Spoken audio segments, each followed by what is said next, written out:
हमने आपको बताया था दो ऐसी बीमारियों के बारे में जिन्होंने महामारी की शक्ल लेकर दुनिया की दशा और दिशा दोनों बदल के रख दी थी। आज हम आपको बताएंगे दो और ऐसी ही महामारियों के बारे में। नमस्कार, आप देख रहे हैं IBN भारत और मैं हूं आपके साथ दीक्षा। यूरोप में फैली महामारी ने जहां कई देशों की अर्थव्यवस्था को बर्बाद करके रख दिया था, तो वहीं कई यूरोपीय देश जो इसकी चपेट से बाहर रहे वो शक्ति का विस्तार करते रहे और इसके साथ ही शुरू हुआ उपनिवेशवाद का दौर।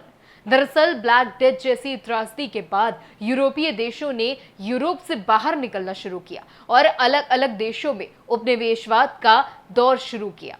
लेकिन इसकी एक ऐसी त्रासदी को जन्म दिया जिसने अमेरिका में जमकर तबाही मचाई। जी हाँ, सुनने में जरूर अटपटा लगेगा, लेकिन इतिहास के पन्ने बताते हैं कि आज के दौर में जो देश दुनिया का सबसे शक्तिशाली देश है, वो एक वक्त में यूरोप के कब्जे में था।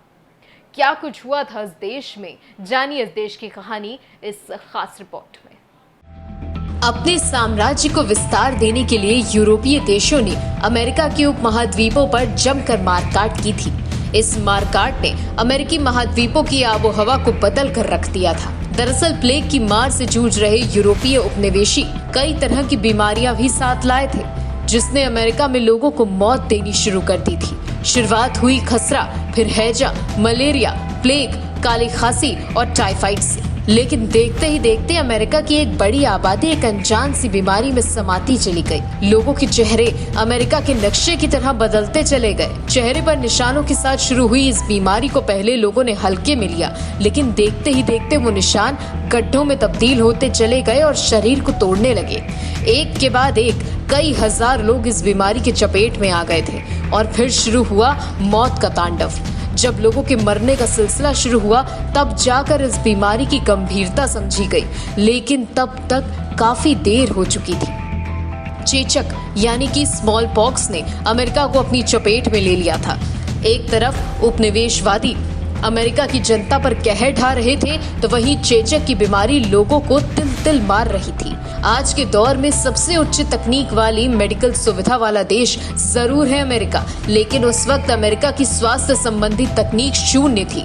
इसीलिए जब चेचक की बीमारी शुरू हुई तो लोग उसे समझ तक नहीं पाए और देखते ही देखते अमेरिका की 80% आबादी इस बीमारी की चपेट में आ गई। और जब तक अमेरिका के लोग इस बीमारी को पहचान पाते, तब तक काफी देर हो चुकी थी। करोड़ों लोग जिंदगी और मौत के बीच संघर्ष कर रहे थे और चेचक बीमारी से महामारी में तब्दील हो चुकी थी।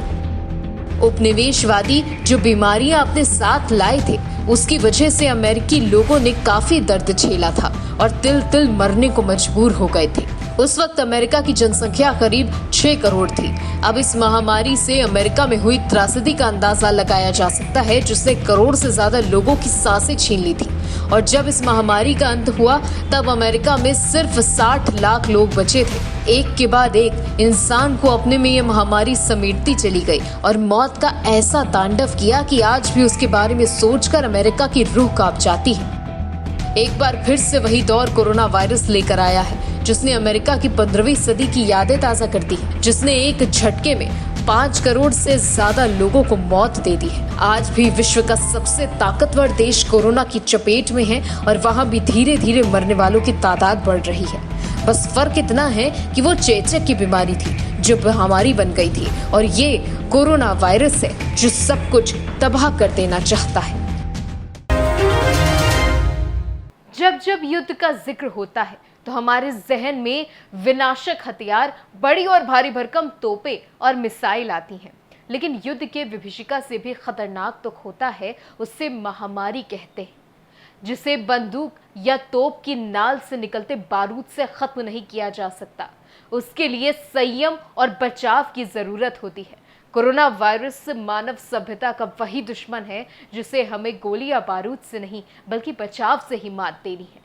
और एक छोटी सी भी चूक मानव सभ्यता के विनाशक के तौर पर इतिहास के पन्नों पर दर्ज हो जाएगी, जिसकी बानगी पहले भी इतिहास अपने पन्नों पर दर्ज करा चुका है। एक ऐसी ही महामारी 1918 में फैली थी, जिसने किसी एक कस्बे, किसी एक शहर या किसी एक राज्य को निशाना नहीं बनाया था, बल्कि उसकी चपेट में थी पूरी दुनिया। और देखते ही देखते मौत मानो हर घर पर दस्तक दे रही थी। आज हम जागरूक हैं, इंटरनेट और सोशल मीडिया की दुनिया में जीते हैं, लेकिन उस दौर में ऐसी सुविधाएं नहीं हुआ करती थी, जिसकी वजह से मौत अपना जबड़ा खोलती चली गई और करोड़ों लोगों को लीलती चली गई। क्या था पूरा मामला, जानिए इस खास रिपोर्ट में। खुद को ताकतवर और साम्राज्यवादी नीतियों ने युद्ध के मैदान लाशों का ढेर तो लगाया ही है। इसके बाद फैली महामारी ने विश्व को जो दर्द दिए हैं, उससे साल या दशक नहीं बल्कि सदियों तक उभरना मुश्किल है। एक ऐसा ही दौर आया था सामने जब प्रथम विश्व युद्ध की शुरुआत हुई थी। इस युद्ध में कई देश एक गुट में मिलकर दूसरे गुट पर हमला कर रहे थे। युद्ध के समापन पर अपने अपने सैनिकों की लाशों को समेटकर अपने अपने देशों की तरफ बढ़ गए। लेकिन इस युद्ध के बाद ऐसा भी दौर आया कि जो हारे वो मातम मना ही रहे थे, लेकिन जो जीते उनके चेहरे भी मातमी हो गए थे। वजह मामूली नहीं थी।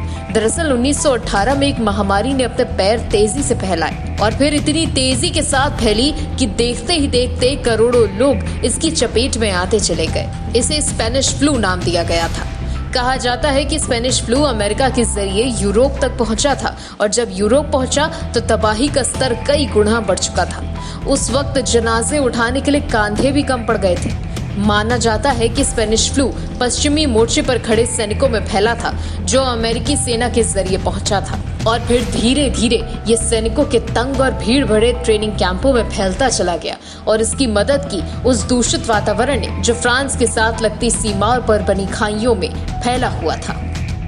नवंबर 1918 में प्रथम विश्व युद्ध समाप्त हुआ, जिसके बाद मोर्चे पर तैनात सैनिक अपने अपने देश की तरफ कूच कर गए। लेकिन किसी को इतना पता नहीं था कि वो मौत अपने साथ लेकर आ रहे हैं। कई सैनिक स्पेनिश फ्लू की चपेट में आ चुके थे और जब वो अपने देश पहुंचे तो ये बीमारी महामारी में तब्दील हो गई। इस प्रकोप ने 5 करोड़ से ज्यादा लोगों को मौत की नींद सुला दिया। कई लोग तड़प तड़प कर मर गए। एक अनुमान के मुताबिक दुनिया भर में स्पेनिश फ्लू से मरने वालों की तादाद करीब 10 करोड़ थी। दरअसल प्रथम विश्व युद्ध के दौरान जब सैनिक बीमार पड़ने लगे तो उनके उत्साह को बनाए रखने के लिए स्पेनिश फ्लू की विकरालता को छुपाए रखा गया। लेकिन प्रथम विश्व युद्ध के दौरान स्पेन न्यूट्रल था। उसने इस बीमारी का खुलासा किया, इसीलिए इसका नाम स्पेनिश फ्लू पड़ा। आज के दौर और उस दौर में अंतर है। दरअसल पहले हवाई यात्रा सीमित हुआ करती थी और लोग रेल या फिर पानी के जहाजों से यात्रा किया करते थे। इसीलिए स्पेनिश फ्लू के दुनिया भर में फैलने में काफी वक्त लगा। लेकिन एक दौर ऐसा भी आया जब स्पेनिश फ्लू भारत पहुंचा। सबसे पहले आज के मुंबई, जिसे उस वक्त बॉम्बे कहा जाता था, वहां स्पेनिश फ्लू पहुंचा। इसीलिए इसे भारत में बॉम्बे फ्लू भी कहा जाता है। धीरे धीरे मद्रास और फिर कलकत्ता तक स्पेनिश फ्लू की चपेट में लोग आते चले गए। अनुमान के मुताबिक इस महामारी से भारत में करीब 2 करोड़ लोगों की मौत हो गई। वहीं पूरी दुनिया में लॉकडाउन की स्थिति बन गई थी। दरअसल इस बीमारी में किसी भी रोग से निपटने की प्रतिरोधक क्षमता खत्म हो जाती है। इसके बाद इंसान किसी भी बीमारी की चपेट में आता है तो रिकवर होना मुश्किल हो जाता है और उसकी मौत हो जाती है। इस स्पेनिश फ्लू ने 1918 से लेकर 1920 तक जमकर तबाही मचाई थी और अब ठीक 100 बरस बाद ऐसी ही महामारी यानी कोरोना वायरस फिर से दुनिया के सामने तबाही मचाने को तैयार है। बस इसका एक ही इलाज है और वो है बचाव। इसी तरीके की और अपडेट्स के लिए आप देखते रहिए IBN भारत। मैं हूं आपके साथ दीक्षा। नमस्कार।